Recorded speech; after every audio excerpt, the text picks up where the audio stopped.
நீ பேரழகில் போர் நடத்தி என்னை வென்றாய். கண் பார்க்கும் போது பார்வையாலே கடத்தி சென்றாய். நான் பெண்ணாக பிறந்ததற்கு அர்த்தம் சொன்னாய். முன்னறியாத வெட்கங்கள் நீயே தந்தாய். என் உலகம் தனிமை காடு, நீ வந்தாய் பூக்களோடு, இனி தொடரும் கனவுகளோடு. பெண்ணே பெண்ணே, நீ இல்லை என்றால் என்னாவே?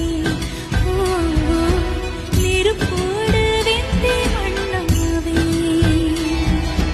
உன் பேரை சொல்லும் போதே உள் நெஞ்சில் கொண்டாட்டம். உன்னோடு வாழத்தானே உயிர் வாழும் போரா